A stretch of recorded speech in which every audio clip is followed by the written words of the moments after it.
हजारों वर्ष पूर्व, जब धरती पर न राजा इतने थे न राजपथ इतने, उस समय एक छोटा सा नगर था भाग्यपुर। नाम भले ही भाग्यपुर था, पर वहां की मान्यता कुछ और ही थी। लोग कहते थे यहां भाग्य नहीं, केवल कर्म का राज चलता है। जो जैसा कर्म करता है वैसा ही फल पाता है। भाग्यपुर में दो युवक रहते थे, आर्यन और दुर्वेश। दोनों की उम्र समान, दोनों की क्षमता समान, पर स्वभाव एकदम विपरीत। आर्यन शांत, विनम्र और दयालु, दुर्वेश चालाक, लालची और तीखा। आर्यन सुबह सूरज उगने से पहले उठकर नगर के वृद्धों का सम्मान करता, जरूरतमंदों की सेवा करता, और किसी की भी आंखों में आंसू देखता तो उसे पोंछने दौड़ पड़ता। वहीं दुर्वेश अपने स्वार्थ के लिए किसी को भी छल ले, अपनी खुशी के लिए किसी को भी दुख दे दे। उसे लगता था कि चतुराई ही सबसे बड़ी ताकत है। समय बीतता गया, दोनों बड़े होने लगे। एक दिन राजा की घोषणा हुई, राज्य के उत्तरी पर्वत से पवित्र रत्न लाने वाले को राज्यसभा का विशेष सम्मान मिलेगा। यह सुनकर नगर में खलबली मच गई। हर युवा उस पर्वत पर जाना चाहता था, क्योंकि जो भी वह रत्न लाता उसका भाग्य बदल जाता।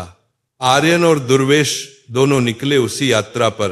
रास्ता कठिन था, घने जंगल, कांटे भरे मार्ग, तेज हवाएं और अंधेरी रातें, पर रास्ता वही दिखाता है जो मन में हो। आर्यन का मन सेवा भाव से भरा था, इसलिए दुनिया ने भी उसके रास्ते में नेक अवसर रख दिए। यात्रा के पहले ही दिन उसे रास्ते में एक घायल वृद्ध मिला। उसकी सांसें चल रही थीं, पर पैरों में जान नहीं थी। आर्यन ने अपना पानी, अपना भोजन और अपनी पूरी रात का समय उस वृद्ध की सेवा में लगा दिया। वृद्ध ने नम आंखों से कहा, पुत्र, तुम्हारे कर्म तुम्हारा रत्न है, आगे चलकर तुम्हें इसका प्रतिफल अवश्य मिलेगा। आर्यन मुस्कुराया और आगे बढ़ गया। वहीं दुर्वेश को भी वही वृद्ध मिला, लेकिन उसने घृणा के साथ कहा, तुम मेरे काम के नहीं, मेरे पास समय नहीं है दूसरों पर खर्च करने का। और वो आगे बढ़ गया। रास्ता जैसे जैसे कठिन हुआ, दोनों की असलियत और उजागर होने लगी। एक स्थान पर एक नदी थी, बहुत गहरी, बहुत तेज। आर्यन ने देखा एक बच्चा डूब रहा है। उसने बिना सोचे समझे नदी में छलांग लगाई, अपनी जान जोखिम में डालकर बच्चे को बचाया। बच्चे का पिता बोला, युवक, तुम्हारा यह उपकार मैं जीवन भर नहीं भूलूंगा। ईश्वर तुम्हारा मार्ग स्वयं प्रशस्त करेगा। उधर दुर्वेश नदी के किनारे खड़ा हंस रहा था। मूर्ख, दूसरों की जान बचाने में समय बर्बाद कर रहा है, मैं तो आगे बढ़ता हूं रत्न लेने।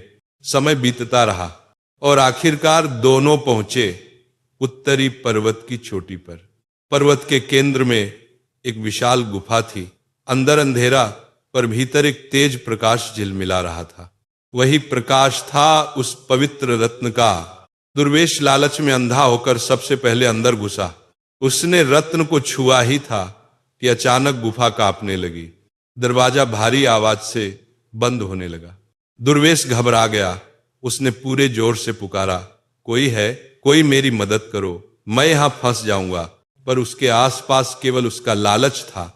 उसकी आवाज उसके अपने ही कानों में लौट रही थी।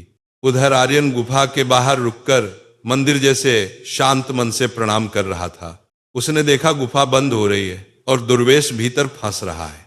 हालांकि दुर्वेश ने जीवन में आर्यन के लिए कभी अच्छा नहीं किया, पर आर्यन के भीतर का इंसान उससे बड़ा था। आर्यन चीखता हुआ दौड़ा, दुर्वेश अपना हाथ बढ़ाओ। दुर्वेश ने कांपते हुए हाथ बढ़ाया और आर्यन ने पूरी ताकत से उसे बाहर खींच लिया।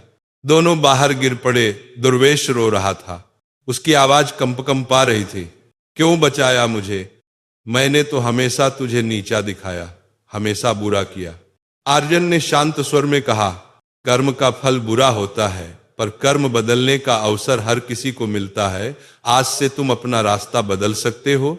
दुर्वेश को पहली बार महसूस हुआ, दुनिया चतुराई से नहीं, दुनिया दिल से जीती जाती है।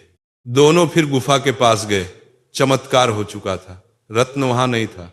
गुफा के बाहर एक पवित्र लेखन प्रकट हो चुका था। रत्न वही पाता है जिसका हृदय रत्न जैसा निर्मल हो। जिसने सेवा की वही इस आशीर्वाद का अधिकारी है। और जैसे ही आर्यन ने वह लेखन पढ़ा, उसके हाथों में एक दिव्य प्रकाश उतर आया। वह था कर्म रत्न। एक ऐसा रत्न जो भाग्य नहीं बल्कि चरित्र उजागर करता था।